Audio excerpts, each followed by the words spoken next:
विष्णु मेरे पिता का दुश्मन है, तुम मेरे पिता के दुश्मन का नाम नहीं ले सकती। बूढ़ी कुमारी कहने लगी, हे लाला, वो भगवान किसी का दुश्मन नहीं हो सकता। परीक्षित महाराज जी, एक बात बताओ, औलाद चाहे कितनी भी गलत हो, माता पिता उसका बुरा चाहते हैं? पिता कभी अपनी संतान का बुरा चाहता है? नहीं।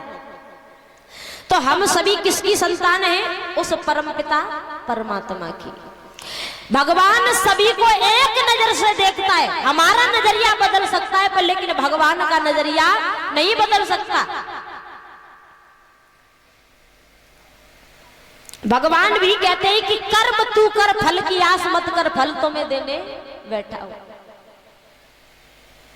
परीक्षित महाराज जी, प्रहलाद कहने लगा कि हे बुढ़िया, क्या वो भगवान तेरे बिल्ली के बच्चों की जान बचाने आ जाएगा? बूढ़ी कुमारी कहने लगी कि मुझे पूर्ण विश्वास है कि मेरा भगवान इतना ताकतवर है, इतना शक्तिशाली है कि इन बिल्ली के बच्चों की जान भी बचा सकता है। प्रहलाद कहने लगा, हे बुढ़िया, तुझे अपने भगवान पर कुछ ज्यादा ही भरोसा है। अब मैं भी देखता हूं कि तेरा भगवान कैसे बिल्ली के बच्चों की जान बचाने के लिए आता है। याद रखना, अगर इन बिल्ली के बच्चों की जान नहीं बची तो सुबह होते ही मैं आऊंगा और अपने पिता से कह करके तुम्हें फांसी पे चढ़वा दूंगा। प्रहलाद चला गया। अब बूढ़ी कुमारी पूरी रात सोई नहीं, भगवान से प्रार्थना करने लगी कि हे प्रभु, मेरी आकर के लाज बचा लेना। प्रभु, अगर बिल्ली के बच्चे मर गए तो पृथ्वी पर जितने भी तुम्हारे भक्त हैं उन भक्तों को तुम पर विश्वास नहीं रहेगा। प्रभु, मेरी नहीं तुम्हारी हंसी हो जाएगी, आकर के इन बिल्ली के बच्चों की जान बचा लेना। बूढ़ी कुमारी पुकारने लगी है कि कुमारी करे विचार रे, और सुनो मेरे भगवान रे, और धोखा से तभी गए अभामी बिल्ली के सुत चार रे, कुमारी करे विचार रे।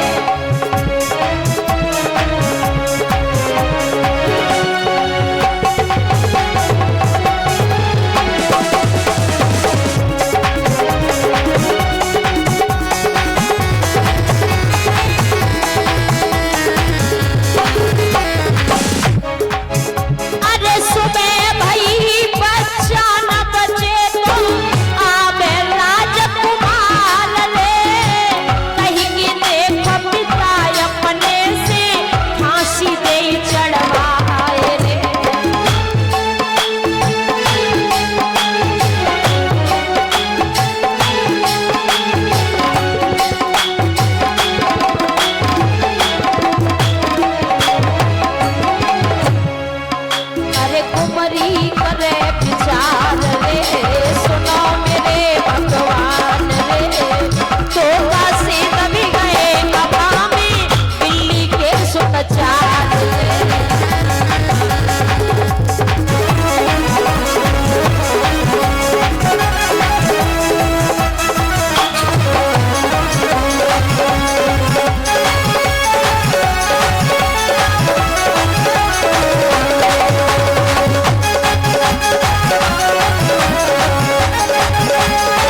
सामने 4 घड़ा रहे कच्चे हैं और उन्हीं घड़े के बीच में बच गए बिल्ली के वे बच्चे हैं।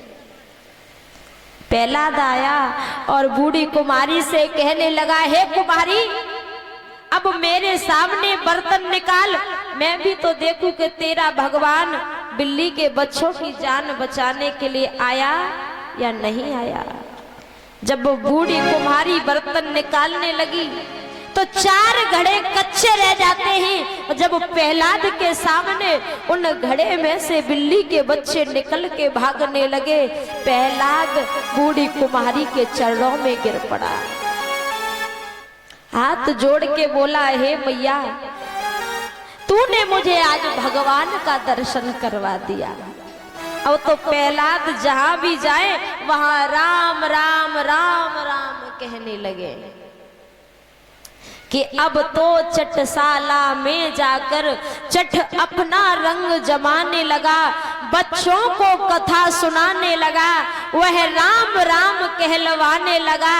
2 अक्षर मानो शेष रहे उस प्रेम पाठ की माला में, जय राम हरे सा गया शोर चटशाला में। अब तो प्रहलाद आश्रम में जाकर के बच्चों से भी राम राम राम राम कहलवाने लगे। जब शरणामर्क ने देखा तो शरणामर्क प्रहलाद को समझाते हैं, प्रहलाद नहीं माने तो शरणामर्क प्रहलाद की भुजा को पकड़ करके और हिरण्याकश्यप के पास लेके आए। और जैसे ही हिरण्याकश्यप के पास लेके आए तो हाथ जोड़ के प्रहलाद अपने पिता हिरण्याकश्यप से बोला, पिताजी राम राम। और जैसे ही राम का नाम सुना, हिरण्याकश्यप कहने लगा कि अरे प्रहलाद, एक बात बता, तुझे ये राम का नाम किसने बताया? तुझे पता नहीं ये राम हमारा दुश्मन है, इसने कुछ समय पहले तुम्हारे चाचा हिरण्याक्ष को मार दिया। परीक्षित महाराज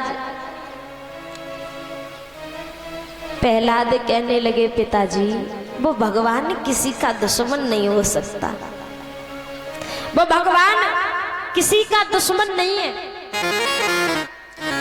जब प्रहलाद नहीं माने तो प्रहलाद की भुजा को पकड़ के हिरण्याकश्यप रानी कयादू के पास लेकर के आया। रानी कयादू से कहा कि अपने बेटा को समझाओ, ये उस राम का नाम लेना छोड़ दे, अगर ये राम का नाम लेना ना छोड़े तो इसे दूध में मिलाकर जहर पिला दो। रानी कयादू ने बहुत समझाया। बेटा प्रहलाद कहने लगे कि मैं राम का नाम लेना नहीं छोड़ूंगा।